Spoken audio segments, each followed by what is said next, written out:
कहानी की शुरुआत होती है एंजो से। पेशे से वह पेंटर है, लेकिन खाली समय में बच्चों को कराटे भी सिखाता है। एक रात जब वह घर लौट रहा था, तो बस स्टॉप पर रुककर सिगरेट जलाने लगा। अचानक एक गाड़ी वहां से गुजरी और उसके ऊपर पानी का छींटा गिरा। इसी वजह से सिगरेट बुझ गई। एंजो झल्ला उठा, सिगरेट फेंकी और पानी में बहते हुए उसे देखते रह गया। सिगरेट बहते बहते सीवर में चली गई और यह वही सीवर था जो बैंक ऑफ रियो के सामने खुलता था।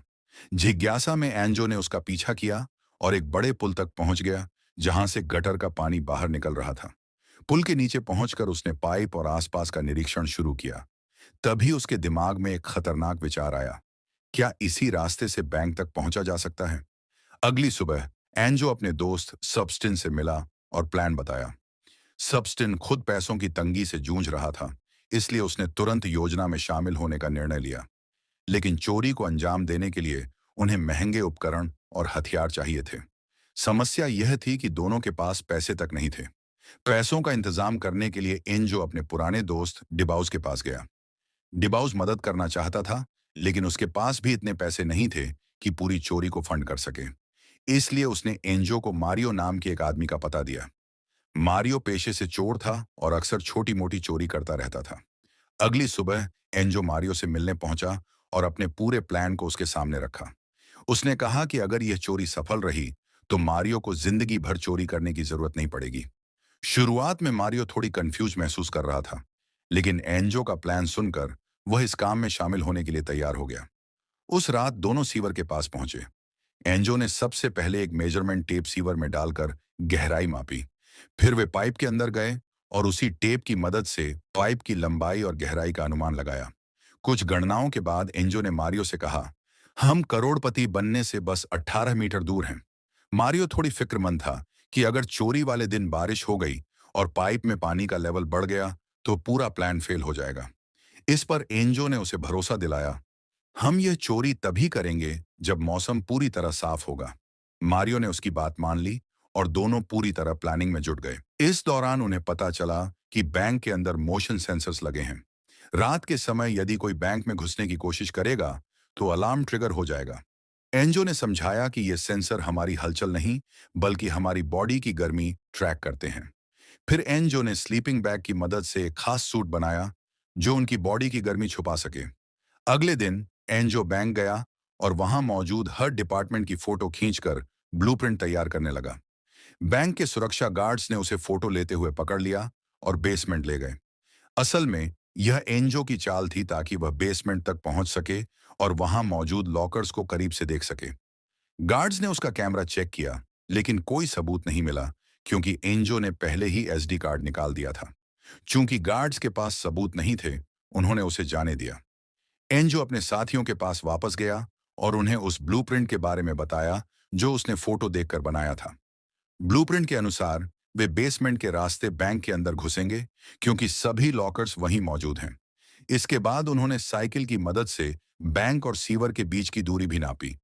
इन्होंने साइकिल के टायर पर एक निशान बनाया और उसे सीवर से लेकर बैंक तक चलाकर भेजा।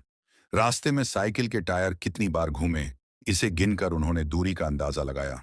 अगले दिन कुछ कैलकुलेशन के बाद एंजो ने खोदने का सही एंगल निकाल लिया। जिस एंगल पर खुदाई करेंगे वह सीधे बैंक के अंदर पहुंच जाएगा। साथ ही एंजो ने मारियो को बताया कि जिन पैसों को वे चुराने वाले हैं उनका बैंक के पास इंश्योरेंस है, मतलब चोरी के दौरान आम लोगों के पैसे को कोई नुकसान नहीं होगा। उस रात सभी सीवर के नीचे इकट्ठे हुए और पाइपलाइन में सुरंग खोदनी शुरू कर दी। साथ में उन्होंने अल्बर्टो नाम के शख्स को भी टीम में शामिल किया। वो चोरी के बाद भागने में मदद करेगा। सबसे बड़ी चिंता यह थी कि बैंक में कुल 400 लॉकर थे। माना कि एक लॉकर खोलने में 1 मिनट लगे, तो सारे लॉकर्स खोलकर निकलने में उन्हें 6 घंटे लग जाएंगे। इस समस्या का हल निकालना जरूरी था।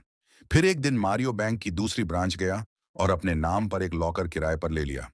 उस लॉकर को खोलते समय उसने इसके मैकेनिज्म को बारीकी से समझा। अगले ही दिन वे सभी मिलकर एक वैन चुराए, जिसे चोरी के बाद भागने के लिए इस्तेमाल करना था। वे अल्बर्टो के घर पहुंचे और बाहर खड़े होकर उसका इंतजार करने लगे। तभी पुलिस आई और वैन सड़क के बीचों बीच खड़ी देखकर पूछताछ करने लगी।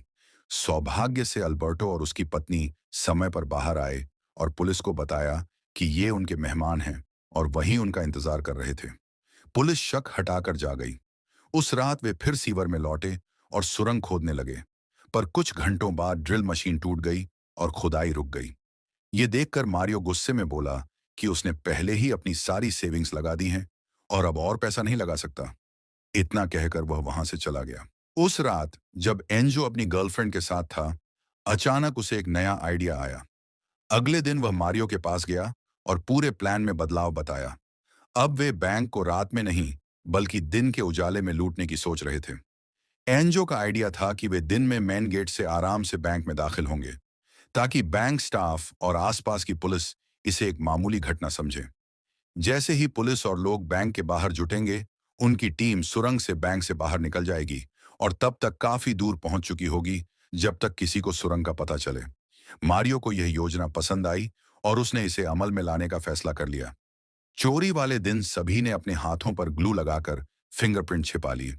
सबस्टेंस सुरंग खोदने के लिए सीवर के अंदर गया, जबकि बाकी लोग भेष बदलकर बैंक में दाखिल हो गए।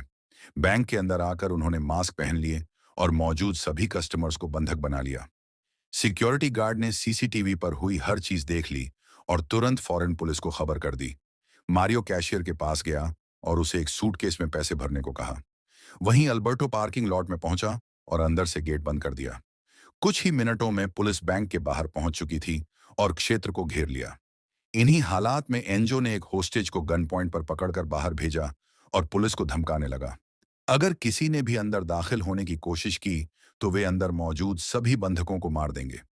बैंक के अंदर मारियो ने एक और होस्टेज को गन पॉइंट पर लिया और सिक्योरिटी गार्ड को बाहर आने के लिए मजबूर किया।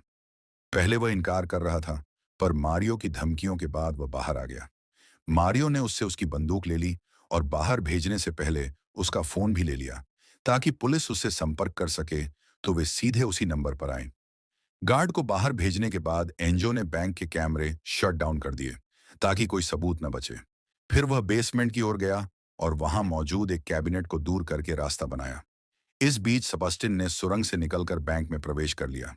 अंदर पहुंचने के बाद एंजो और सबस्टिन पार्किंग लॉट में गए और कार की डिग्गी से एक मशीन बाहर निकाली। तैयारी के आखिरी चरण की शुरुआत हो चुकी थी। लॉकर रूम पहुंचते ही उन्होंने मशीन को असेंबल किया। असल में सबस्टिन, जो सिविल इंजीनियर था, ने ऐसी छोटी सी मशीन बनाई थी जो हर लॉकर को सिर्फ 7 सेकंड में खोल सकती थी। टीम के सभी लोग अपनी घड़ियों पर टाइमर लगाकर तैयार हो गए और एंजो सबस्टिन लॉकर खोलने में जुट गए। कुछ ही समय में मारियो को खबर मिली कि पुलिस बिल्डिंग की छत पर पहुंच चुकी है। तुरंत उसने उस पुलिस कप्तान को फोन किया जो इस ऑपरेशन का नेतृत्व कर रहा था और धमकी दे डाली। अगर उसने अपने लोगों को नीचे नहीं उतराया तो वे अंदर मौजूद सभी बंधकों को मार देंगे। हिचकिचाते हुए भी कप्तान ने पहले तो झुकने का संकेत दिया, पर उसने दूसरी इमारत पर 2 स्नाइपर तैनात कर दिए ताकि मौका मिलते ही वह कार्रवाई कर सके।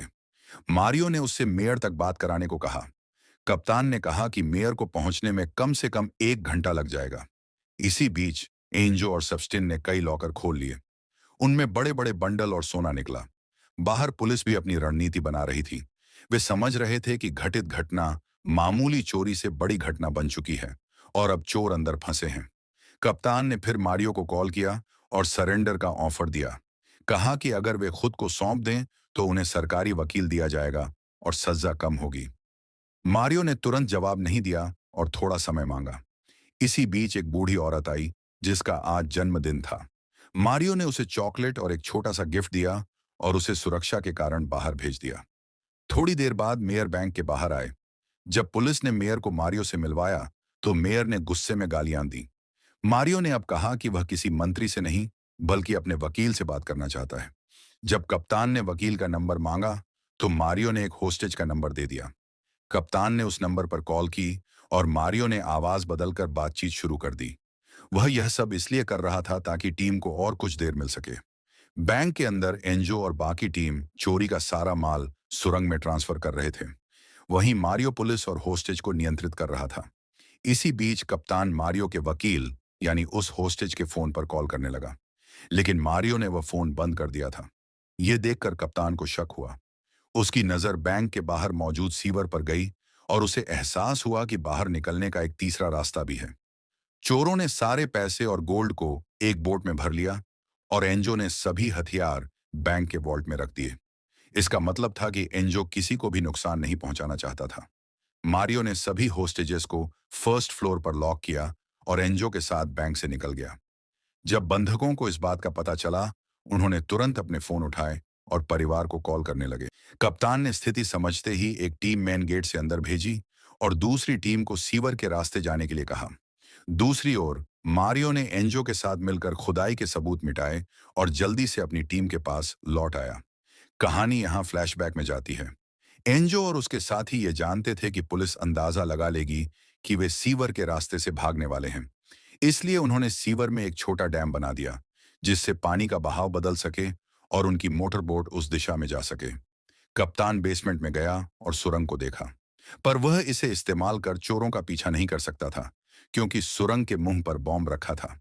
थोड़ी देर बाद उसे पता चला कि यह बॉम्ब नकली था, जैसे बाकी हथियार। लेकिन अब कोई फायदा नहीं था। सारे चोर अपने एग्जिट पॉइंट तक पहुंच चुके थे। एंजो और बाकी साथी सीवर के रास्ते वैन में घुस गए और सबस्टिन ने चोरी का सारा माल ऊपर पहुंचाया। इसके बाद सबस्टिन भी ऊपर आ गया। टीम वहां से निकल गई और कुछ इस तरह इस मामूली से ग्रुप ने सरकार और पुलिस को चकमा देकर कुल $30 मिलियन लूट लिए। चोरी के बाद सभी टीम के सदस्य अल्बर्टो के घर पहुंचे और लूट का सारा माल आपस में बराबर बांट लिया। साथ ही उन्होंने उस वैन को भी जला दिया जिसे चोरी में इस्तेमाल किया गया था।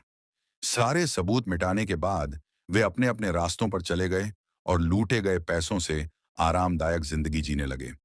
कुछ महीनों बाद अल्बर्टो की पत्नी को पता चला कि उसका पति किसी दूसरी औरत के साथ अफेयर में है। गुस्से में आकर उसने सीधे पुलिस के पास जाकर चोरी की सारी जानकारी दे दी। पुलिस ने एक एक करके चोरों का पता लगाना शुरू किया और उन्हें पकड़कर सारा पैसा जब्त कर लिया। 7 महीने बाद की कहानी में दिखता है कि एंजो जेल से रिहा हो रहा है और मारियो महंगी गाड़ी में उसका इंतजार कर रहा है। खुलासा होता है कि एंजो ने पहले ही योजना बना रखी थी कि अगर पकड़े भी गए तो उन्हें कम से कम सजा मिले। लूट के दौरान नकली हथियारों का इस्तेमाल किया गया और किसी को नुकसान नहीं पहुंचाया गया, इसलिए कोर्ट ने उन्हें केवल 7 महीने की सजा सुनाई। बैंक के पास लॉकर्स में रखे पैसों का कोई रिकॉर्ड नहीं था, इसलिए सरकार को यह पता नहीं चला कि असल में चोरों ने कितने पैसे चुराए। बैंक ने दावा किया कि कुल $25 मिलियन और कई किलो सोना चोरी हुआ, लेकिन छानबीन में पुलिस को सिर्फ $1 मिलियन मिला। इसका मतलब यह था कि चोरों ने अधिकांश पैसा छुपा लिया। अंततः एंजो और उसके साथी जेल से रिहा हो गए और लूटे गए पैसों से आरामदायक जिंदगी बिताने लगे। आई होप आपको यह कहानी पसंद आई होगी। अगर यह वीडियो अच्छी लगी हो तो इसे लाइक करें और चैनल को सब्सक्राइब करना न भूलें। कमेंट्स में बताइए कि इस मूवी को देखने के बाद आपको किसी वेब सीरीज की याद आई या नहीं। मिलते हैं अगली वीडियो में।